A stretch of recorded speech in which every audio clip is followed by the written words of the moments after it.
Hi friends, welcome to math mission 91। तो आज की इस वीडियो में देखने वाले हम लोग क्लास 10th का मैथ। ये भारती भवन का बुक है जो यहाँ पे प्रश्नावली 1 का सी में जो भी क्वेश्चन आपको दिया हुआ है 2 नंबर से लेकर 6 नंबर तक, यहाँ पे फाइनली हम लोग प्रत्येक को सॉल्व करेंगे। यहाँ पे क्वेश्चन जो सबसे पहले दिया है, यहाँ पे सिद्ध करें कि 3√2 एक अपरिमेय संख्या है। थर्ड नंबर में दिया है कि सिद्ध करें कि 4 माइनस रूट 5 एक अपरिमेय संख्या है। 4 नंबर में दिया है कि सिद्ध करें कि 6 प्लस रूट 2 एक अपरिमेय संख्या है। 5 नंबर में दिया है कि सिद्ध करें कि 5 माइनस 2 रूट 3 एक अपरिमेय संख्या है।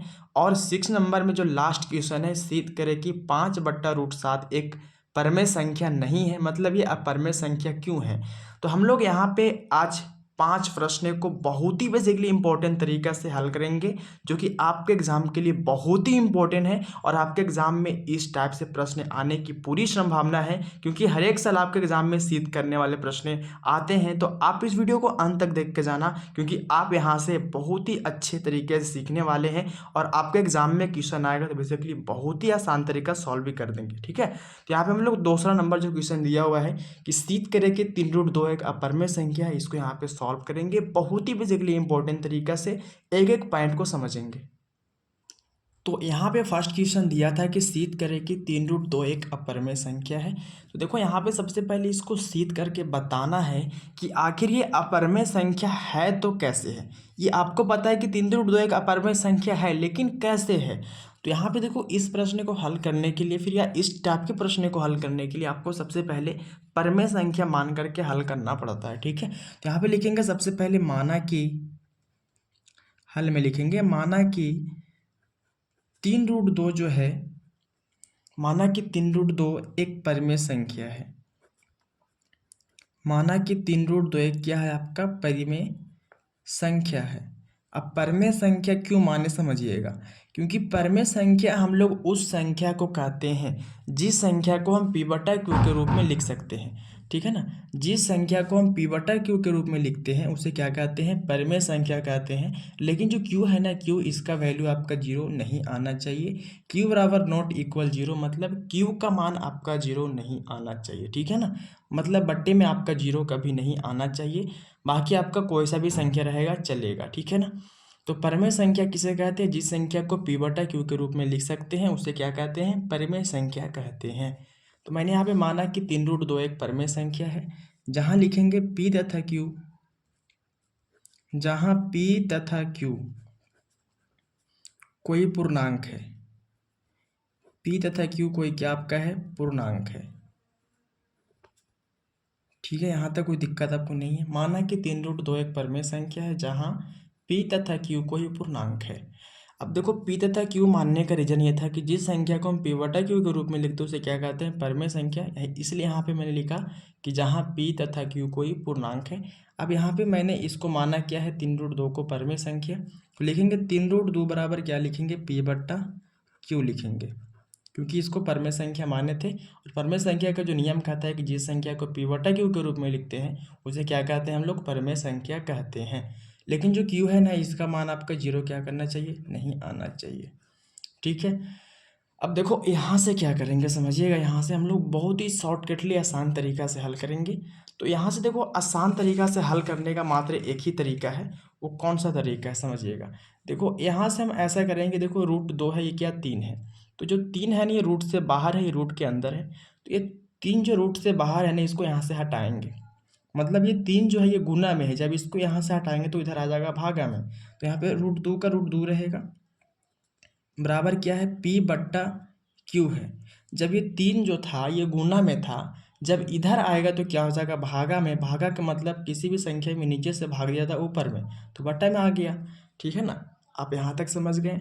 मैंने क्या किया, 3 जो था ये गुना वाला था, इसको कर दिया इधर भागा में, तो इधर आ गया भागा में, तो मतलब बट्टा में हो गया। अब यहाँ से कुछ नहीं करेंगे, यहाँ से मात्र एक काम करेंगे, जो √2 है ये अलग हो गया और ये आपका अलग हो गया, दोनों एक साइड मतलब अलग अलग साइड हो गया। अब देखो √2 जो है क्या है, ये p/q के रूप में नहीं है, और ये देखो p/q के रूप में है। तो √2 जो है क्या है, आपका अपरिमेय संख्या हो जाएगा, लेकिन ये p/3q आपका परिमेय संख्या हो जाएगा। ठीक है, तो यहाँ पे लिखेंगे √2 एक क्या है, आपका अपरिमेय संख्या है।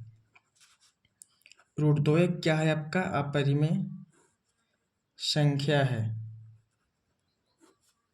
अपरिमेय संख्या है, लेकिन P बटा जो 3Q है ये क्या है, आपका परिमेय संख्या है, परिमेय संख्या है, क्योंकि P बटा Q के रूप में है। और जिस संख्या को P बटा Q के रूप में लिखते हैं उसे क्या कहते हैं, परिमेय संख्या कहते हैं। लेकिन यहाँ पे देखो √2 नॉट इक्वल P बटा 3Q, जो √2 है क्या है, इसके बराबर क्या नहीं है, P बटा 3Q के बराबर क्या नहीं है। दोनों बराबर तो नहीं ना है, एक साइड देखो दोनों बराबर नहीं है, इसलिए लिख देंगे √2 नॉट इक्वल P बटा 3Q। इसलिए यहाँ पे लिख देंगे मेरे दोस्त, इसलिए जो यहाँ पे पूछ रहा था कि 3√2 का परिमेय संख्या है, तो इसलिए लिखेंगे यहाँ पे, इसलिए 3√2 एक क्या है आपका, 3√2 एक क्या है आपका, अपरिमेय संख्या है। 3√2 एक क्या है आपका, अपरिमेय संख्या है, जो कि हमको सिद्ध करके बताना था। तो फाइनली मैंने इसको यहाँ पे सिद्ध कर दिया, ये हो गया आपका प्रूव्ड। ठीक है, कैसा, यहाँ पे बहुत ही आसान तरीका से आप कर सकते हैं। ठीक है ना, मैंने यहाँ पे सबसे पहले इसको परिमेय संख्या, आपको सब में यही नियम है कि सब में आपको परिमेय संख्या मान करके ही हल करना है। ठीक है, तो यहाँ पे मैंने परिमेय संख्या माना, फिर इस तरह लिखा जहाँ पी तथा क्यू कोई पूर्णांक है, क्योंकि पी बटा क्यू जो होता है ये परिमेय संख्या का रूप होता है। फिर यहाँ पे मैंने लिखा कि यहाँ पे इस तरह मैंने इसको गुना वाला 3 को कर दिया भागा में। अब देखो √2 अलग हो गया, ये अलग हो गया। √2 जो है क्या है, परिमेय संख्या है, लेकिन ये पी बटा क्यू था, परिमेय संख्या हो गया यहाँ पे। लेकिन दोनों क्या बराबर नहीं था, तो मैंने बराबर नहीं किया, फिर लिखा इसलिए, यहाँ पे इसलिए का चिन्ह ये होता है, इसलिए मैंने लिखा 3√2 एक अपरिमेय संख्या है, जो कि प्रूव्ड हो गया, जो कि हमको सिद्ध करके लाना भी था 3√2 का अपरिमेय संख्या कैसे है। तो फाइनली मैंने इसको यहाँ पे सिद्ध कर दिया। तो मेरा फर्स्ट क्वेश्चन जो था, यहाँ पे सेकेंड जो फर्स्ट क्वेश्चन था वो सॉल्व हो गया 3√2। अब देखो सेकेंड क्वेश्चन जो यहाँ पे दिया हुआ है वो यहाँ पे है 4 - √5 एक अपरिमेय संख्या सिद्ध करके बताना है। तो इसको भी बहुत ही बेसिकली इंपॉर्टेंट तरीका से हल करेंगे। यहाँ पे सेकेंड प्रश्न दिया था कि सिद्ध करें कि 4 - √5 एक अपरिमेय संख्या है। तो फाइनली इसको भी बेसिकली क्या करेंगे, उस तरह से मानेंगे और हल करेंगे। तो यहाँ पे लिखेंगे सबसे पहले माना कि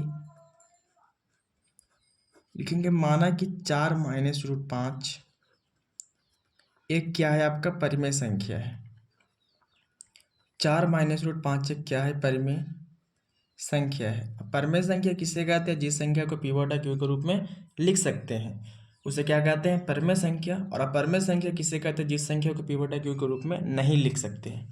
ठीक है, तो माना कि 4 - √5 एक क्या है आपका, परिमेय संख्या है, जहां लिखेंगे, जहां पी तथा क्यू कोई क्या है आपका, पूर्णांक है। पी तथा क्यू क्या है, कोई पूर्णांक है। ठीक है, माना कि 4 - √5 एक परिमेय संख्या है, जहां पी तथा क्यू कोई पूर्णांक है।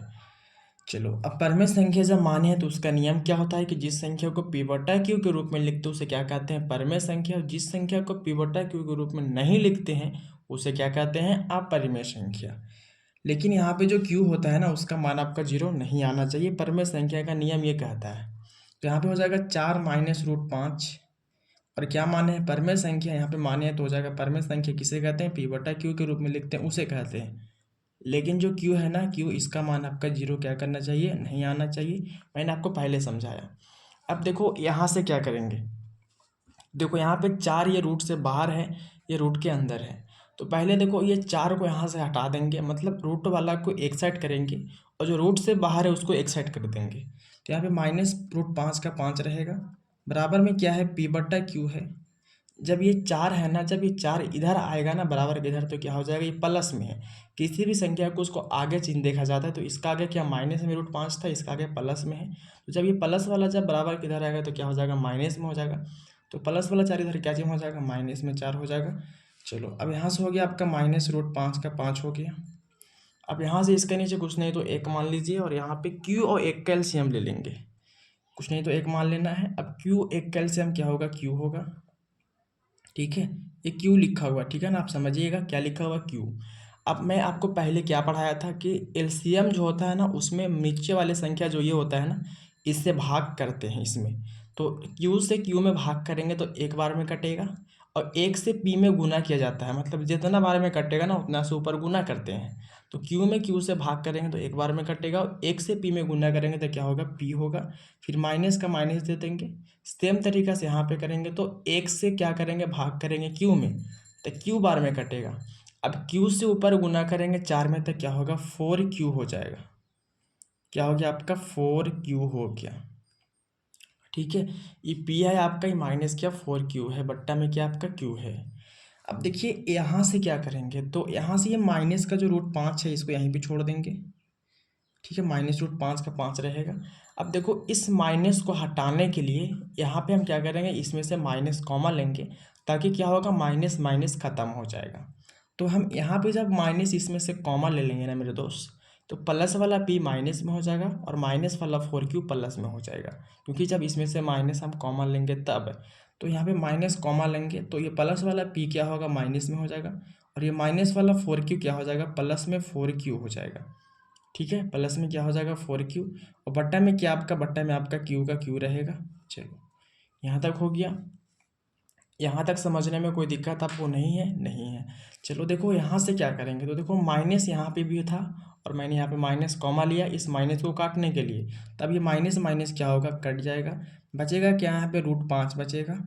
अब यहाँ पे ऐसा करो कि 4q को पहले लिख दो और -p को बाद में लिख दो, मतलब प्लस वाला को पहले और माइनस वाला को इसके बाद में। तो यहाँ पे प्लस वाला जो है वो क्या है 4q, तो 4q पहले लिख देंगे, फिर माइनस में क्या लिखेंगे p, और बट्टा में क्या आपका है q है।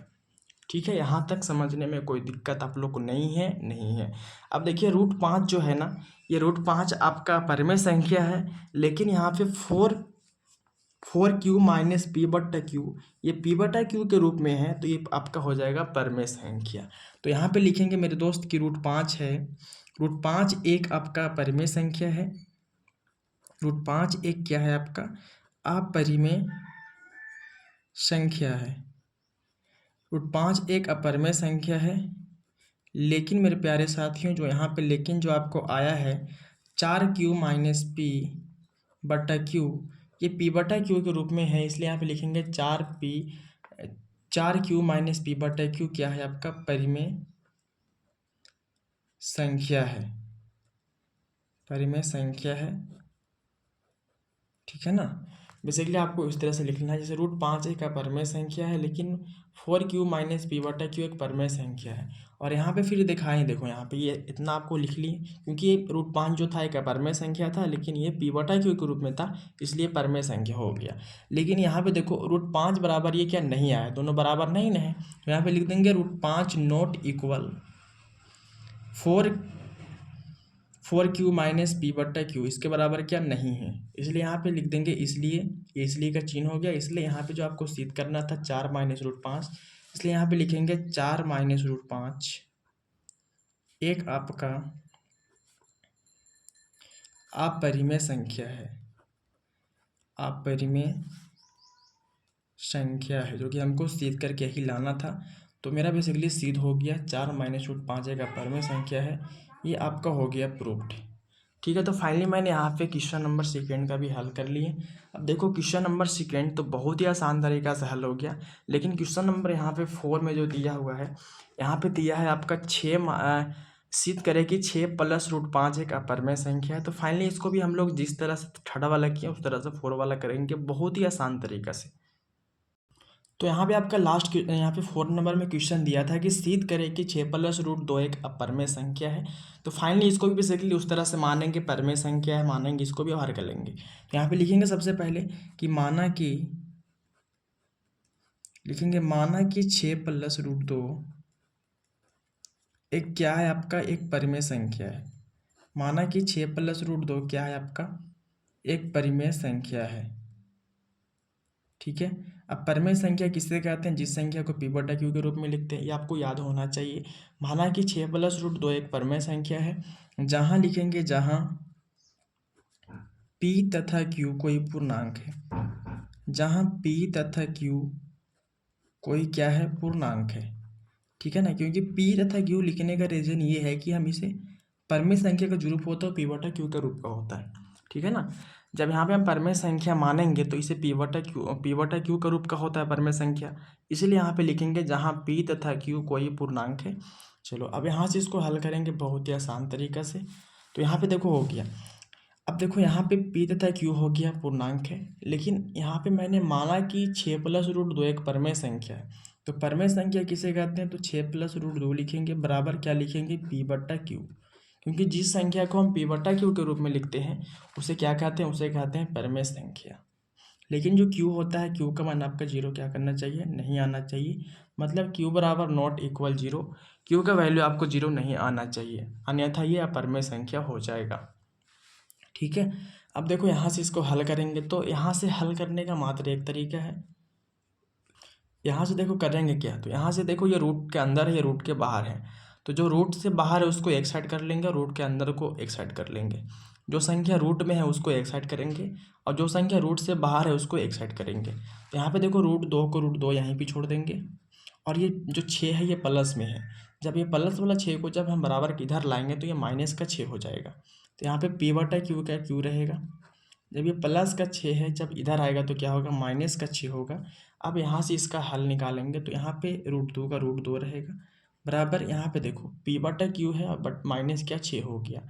अब देखो यहाँ पे क्या करेंगे, तो इसको तो जोड़ नहीं सकते, घटा भी नहीं सकते हैं, तो इसके नीचे कुछ नहीं तो 1 मान लीजिए और Q और 1 का एलसीएम लीजिए। तो Q 1 का एलसीएम Q होगा। अब देखो हम लोग एलसीएम में क्या करते हैं, जो नीचे संख्या उससे भाग देते हैं और जितना बार में कटता है उससे ऊपर गुना करते हैं। तो Q में Q से भाग करेंगे तो एक बार में कटेगा, 1 से P में गुना करेंगे तो क्या होगा? P होगा। फिर माइनस का माइनस, 1 से Q में भाग करेंगे तो Q बार में कटेगा और Q से ऊपर गुना करें 6 में तो क्या होगा? 6Q होगा। ठीक है, इस तरह से 6Q हो जाएगा आपका। चलो अब समझना यहाँ पे देखो, ये √2 हो गया बराबर P-6Q/Q हो गया। मतलब ये P/Q का रूप में है और ये P/Q का रूप में नहीं है। और हमने आपको पहले समझाया था कि जो संख्या P/Q के रूप में होती हैं वो संख्या परमेय संख्या होती हैं और जो संख्या P/Q के रूप में नहीं होती हैं वो संख्या अपरमेय संख्या होती है। तो बताओ √2 क्या होगा? आपका अपरमेय संख्या, लेकिन ये क्या होगा? आपका परमेय संख्या। तो यहाँ पे लिखेंगे √2 एक क्या है? आपका अपरिमेय संख्या है। √2 एक अपरिमेय संख्या है। ठीक है, √2 एक अपरिमेय संख्या है, लेकिन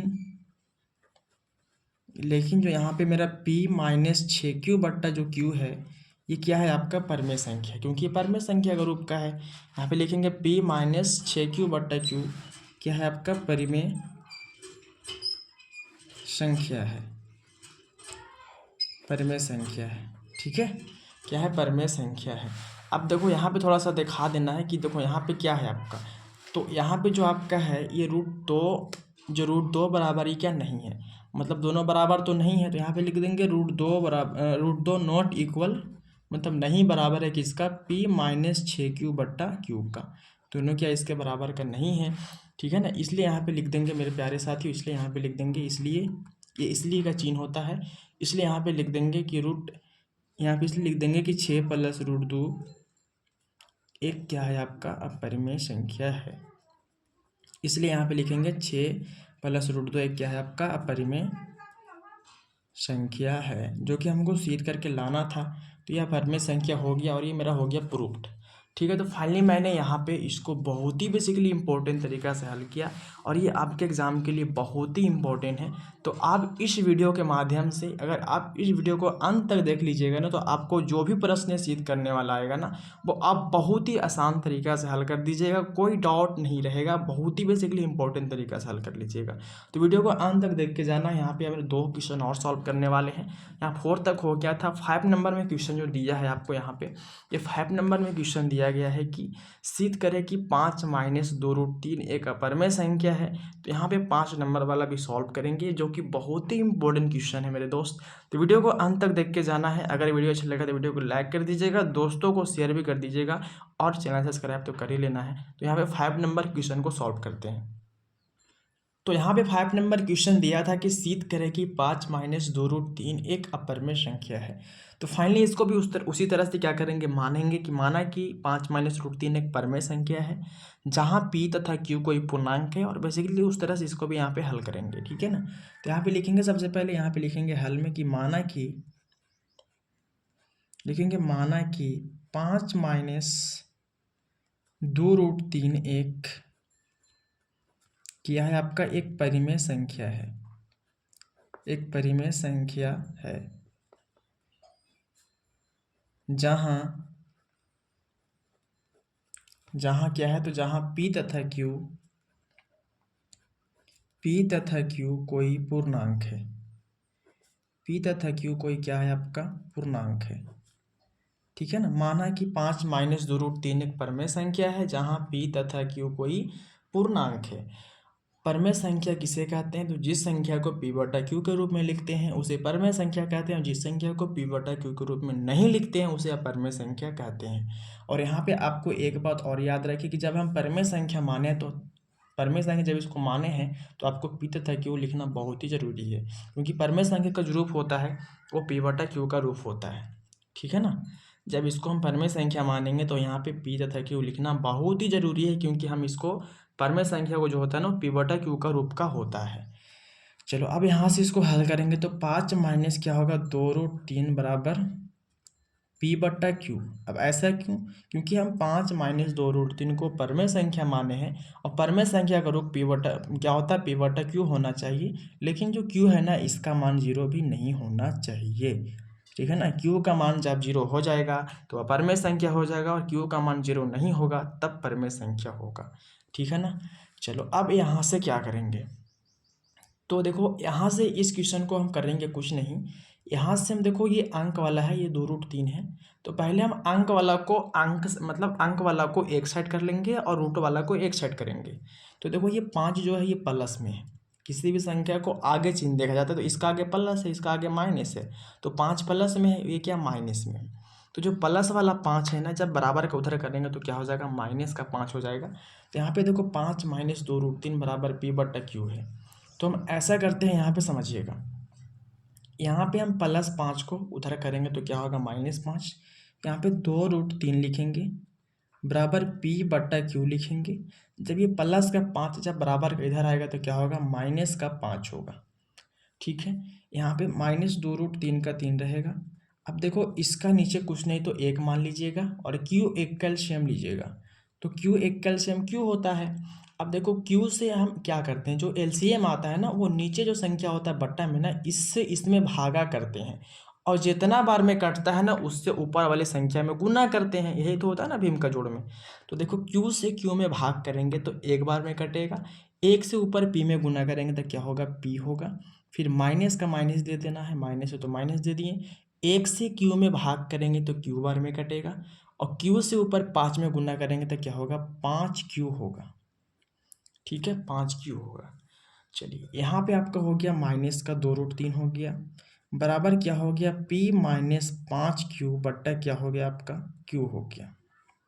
ठीक है, अब यहाँ से एक बात और समझिएगा आप लोग, यहाँ से समझना ये है कि देखो यहाँ पे माइनस है और यहाँ पे माइनस हमको हटाना बहुत ही ज़रूरी है। तो देखो इस माइनस को हटाने के लिए हम ऊपर वाले संख्या जो यहाँ पे है इसमें माइनस कॉमा लेंगे, तो यहाँ पे 2√3 का 3 रहेगा, और जब हम इसमें से माइनस को कॉमा ले लेंगे समझिएगा, तो ये प्लस वाला पी माइनस में हो जाएगा और माइनस वाला 5 क्यू प्लस में हो जाएगा। जब यहाँ पे माइनस कॉमा लिए तो प्लस वाला पी क्या हो गया माइनस में हो गया, और माइनस वाला 5 क्यू क्या हो गया प्लस में हो गया। ठीक है, फिर बट्टे में क्या है, तो बट्टे में आपका क्यू है तो क्यू लिख देना है। किसी भी संख्या में जब माइनस कॉमा होता है या फिर किसी भी संख्या के ब्रैकेट के बाहर अगर माइनस होता है तो उसका चिन्ह क्या होता है चेंज हो जाता है। जैसे इसका बाहर में माइनस कॉमा लिया तो प्लस वाला माइनस हो गया, माइनस वाला प्लस हो गया। ठीक है ना, अब देखो इस माइनस से इस माइनस खत्म हो जाएगा, बचेगा क्या 2√3 बराबर क्या बचेगा, तो यहाँ पे देखो ये बचेगा तो -p प्लस 5 क्यू बटा क्यू, लेकिन यहाँ पे हम एक कम करेंगे तो 5 क्यू को पहले लिखेंगे और -p को बाद में लिखेंगे, तो 5 क्यू हो जाएगा, फिर माइनस का p होगा, फिर बट्टे में क्या होगा q होगा। ठीक है ना, 5 क्यू को पहले लिखना है, -p को बाद में लिखना है, बट्टे में q लिख देना है। चलो यहाँ से देखिएगा आप थोड़ा सा मात्र देखिएगा कि देखो 2√3 है और बराबर क्या है 5 क्यू माइनस पी बट्टा क्यू है। तो हम ऐसा करते हैं कि देखो हमको सिर्फ रूट वाले संख्या चाहिए, मतलब रूट वाले को एक साइड कर देना है और अंक वाले को एक साइड करना है। तो देखो यहाँ पे जो ये 2√3 है, ठीक है ना, तो दो जो है ये गुना में है, 2√3 का मतलब जैसे 2 में हम √3 से गुना करेंगे तब क्या होगा 2√3 होगा। तो जो 2 था ये गुना में था, जब ये गुना वाला संख्या जब इधर आएगा तो क्या हो जाएगा भागा में, तो यहाँ पे √3 का √3 रहेगा, फिर क्या होगा 5 क्यू माइनस पी बट्टा में क्या होगा क्यू, और जब दो ये है, ये गुना वाला कहाँ आएगा, इधर भागा में हो जाएगा, मतलब बट्टा में हो जाएगा, ठीक है ना। गुना वाला संख्या कहाँ आएगा, भागा में, तो बट्टा में हो जाएगा। तो यहाँ पे हो गया 5q-p/2q, ठीक है। ये दो जो था ये गुना में था, इधर आया तो भागा में हो गया। अब देखिएगा यहाँ पे √3 अलग हो गया और 5q-p/2q अलग हो गया। अब देखो √3 जो है क्या p/q का रूप का नहीं है, तो कौन संख्या होगा, परमेय संख्या। और ये जो p/q का रूप का है, ये कौन संख्या होगा, परमेय संख्या। तो यहाँ पे लिखेंगे, यहाँ पे √3 एक आपका क्या है, अपरिमेय संख्या है। √3 एक अपरिमेय संख्या है, क्या है, अपरिमेय संख्या है, ठीक है। लेकिन जो आपको यहाँ पे आया है 5q-p/2q, ये किस रूप का है, p/q का रूप का है। तो 5q-p/2q क्या आपका हो जाएगा, परिमेय संख्या हो जाएगा। लेकिन 5q-p/2q परिमेय संख्या है, क्या है, परिमेय संख्या है। चलो यहाँ तक लिख दिए। लेकिन एक बात और ध्यान रहे आपको कि देखो ये दोनों बराबर क्या नहीं है, मतलब √3 नॉट इक्वल 5q-p/2q, दोनों का बराबर क्या है, बराबरी नहीं है। तो यहाँ पे लिख देंगे बराबर नहीं है, मतलब ये इसके मतलब बराबर नहीं है, इसलिए यहाँ पे लिखेंगे, इसलिए का चिन्ह होता है, इसलिए यहाँ पे लिखेंगे। तो हमको सीध क्या करना था, 5 - 2√3 को, इसलिए यहाँ पे लिखेंगे कि 5 - 2√3 एक क्या है आपका, एक अपरिमेय संख्या है। 5 - 2√3 क्या है आपका, अपरिमेय संख्या है, जो कि हमको सिद्ध करके बताना था, और ये हमको बेसिकली सिद्ध हो गया, और ये हो गया आपका प्रूव्ड। तो फाइनली आप बहुत ही बेसिकली इम्पोर्टेंट तरीका से आप इस वीडियो के माध्यम से आपके एग्ज़ाम के लिए जो इतना इम्पोर्टेंट क्वेश्चन कवर हो रहा है, तो आप इस वीडियो को एक लाइक ज़रूर कर दीजिएगा, दोस्तों को शेयर भी कर दीजिएगा, ठीक है ना। तो फाइनली मैंने यहाँ पे क्वेश्चन नंबर 5 तक सॉल्व कर लिया है। अब तो क्वेश्चन नंबर जो लास्ट जो यहाँ पे है ना, लास्ट जो 6 नंबर में क्वेश्चन है, वो है सिद्ध करे कि 5/√7 एक परमेय संख्या नहीं है। तो ये परमेय संख्या नहीं होगा तो अपरमेय संख्या होगा।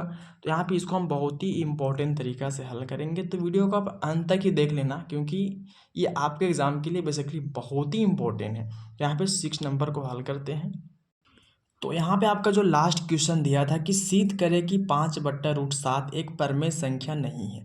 देखिए थोड़ा सा लाइट का प्रॉब्लम है, ठीक है ना, इसलिए थोड़ा सा आपका यहाँ पे क्लियर नहीं दिख पाएगा, इसलिए मैं सॉरी करना चाहूँगा। यहाँ पे समझिएगा थोड़ा सा, सिद्ध करे कि 5/√7 एक परमेय संख्या नहीं है। तो देखो यहाँ पे इसको भी क्या करेंगे, सेम तरीका से मानेंगे। तो यहाँ पे लिखेंगे, सबसे पहले क्या लिखते थे कि माना कि,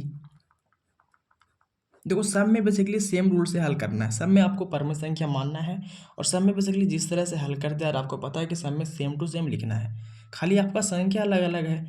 माना कि 5/√7 एक क्या है आपका, एक परिमेय संख्या है।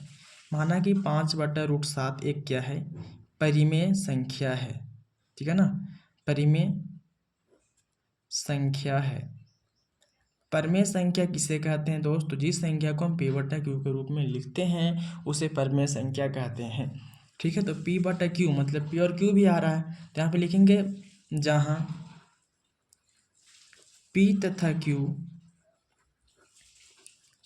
q कोई क्या है आपका, कोई पूर्णांक है। p तथा q कोई क्या है आपका, पूर्णांक है, ठीक है ना। माना कि 5/√7 एक परमेय संख्या है जहाँ p तथा q कोई पूर्णांक है, ठीक है। अब यहाँ पे समझिएगा, परमेय संख्या जब इसको माने हैं तो परमेय संख्या का रूप क्या होता है, p/q। तो 5/√7 बराबर क्या लिखेंगे, p/q, क्योंकि p/q का मतलब जिस संख्या को हम p/q के रूप में लिखते हैं उसे क्या कहते हैं, परमेय संख्या कहते हैं। लेकिन एक बात और याद रहे कि q का मान आपका 0 क्या करना चाहिए, नहीं आना चाहिए। q बराबर नॉट इक्वल 0, मतलब q का वैल्यू आपको 0 नहीं आना चाहिए, ठीक है।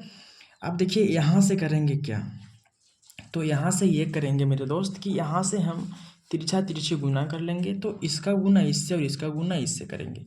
तो √7 में गुना करेंगे p से तो क्या होगा, √7p होगा, और 5 में गुना करेंगे q से तो क्या होगा, 5q हो जाएगा, यही ना होगा। चलिए अब देखिएगा थोड़ा सा यहाँ से, ठीक है ना। देखो बहुत ही इम्पोर्टेंट क्वेश्चन ये, ठीक है ना, बहुत ज़्यादा इम्पोर्टेंट है। अब देखो यहाँ से हम ऐसा करते हैं कि ये देखो यहाँ पे हम ये करेंगे कि √7 को यहीं पे छोड़ देंगे, वो जो p है ना ये गुणा वाले इसको भागा में कर देंगे, ठीक है। देखो यहाँ पे कैसे, जैसे यहाँ पे √7 को √7 रहने देंगे, 5q का 5q रहने देंगे, और जो ये देखो यहाँ पे ये जो p था ये गुणा में था, ठीक है। जब ये p जो गुणा वाला था ये इधर आएगा तो क्या हो जाएगा, भागा में, मतलब ये भागा में p हो जाएगा, ठीक है। मतलब √7 का √7 हो गया, p गुणा वाला आ गया आपका भागा में। चलिए अब देखो यहाँ से क्या करेंगे, तो देखो ये p बटा q का रूप का हो गया, इधर p इधर q है, मतलब ये बट्टे में q है तो कोई दिक्कत नहीं, लेकिन ये बट्टे में p बटा q का रूप का है। तो और √7 जो है क्या p बटा q का रूप का नहीं है। तो जो संख्या आपका p बटा q का रूप का नहीं होता है वो क्या होता है, परमेय संख्या होता है। और जो संख्या p बटा q का रूप का होता है वो क्या होता है, परमेय संख्या होता है, ठीक है। तो यहाँ पे इसलिए लिखेंगे, यहाँ पे √7 जो है, √7 एक क्या होगा आपका, अपरिमेय संख्या होगा। √7 एक अपरिमेय संख्या है, √7 एक क्या है आपका, अपरिमेय संख्या है। लेकिन जो यहाँ पे आपका आया 5q बटा p, ये क्या है, p बटा q का रूप का है, तो क्या हो जाएगा, ये परिमेय संख्या है, ठीक है ना, क्या है, ये परिमेय संख्या है, ठीक है। लेकिन 5q बटा p ये क्या, परिमेय संख्या है। लेकिन देखो दोनों क्या बराबर आपस में नहीं है, तो यहाँ पे लिख देंगे √7 not equal, √7 not equal 5q बटा p, इसके बराबर क्या नहीं है, इसलिए यहाँ पे लिख देंगे, इसलिए यहाँ पे लिखेंगे, इसलिए लिखेंगे यहाँ पे कि 5 बटा √7 एक क्या है आपका, अपरिमेय संख्या है। 5 बटा √7 एक क्या है आपका, अपरिमेय संख्या है, जो कि हमको सिद्ध करके लाना था कि अपरिमेय संख्या है तो कैसे। तो फाइनली मैंने इसको सिद्ध कर दिया, ये आपका प्रूव्ड हो गया। तो फाइनली मैंने यहाँ पे क्वेश्चन नंबर लास्ट को भी बहुत ही बेसिकली इंपॉर्टेंट तरीका से हल किया। तो आज के इस वीडियो को हम लोग यहाँ पे बहुत ही इंपॉर्टेंट तरीका से हर एक क्वेश्चन को हल किया, जो कि आपके एग्जाम के लिए बहुत ही इंपॉर्टेंट है। हम लोग यहाँ पे 5 क्वेश्चन को, मात्र 5 क्वेश्चन को, ऐसा क्वेश्चन को हल किया जो आपके एग्जाम के लिए बहुत ज़्यादा इंपॉर्टेंट है। तो आज की इस वीडियो को हम लोग यहीं पर समाप्त करेंगे। अगर वीडियो अच्छा लगा तो वीडियो को लाइक कर दीजिएगा, दोस्तों को शेयर भी कर दीजिएगा, और चैनल सब्सक्राइब तो कर ही लेना है। तो आज की इस वीडियो को यहीं पे समाप्त करते हैं, फिर मिलते हैं आपसे नेक्स्ट वीडियो में, तब तक के लिए जय हिंद, जय भारत।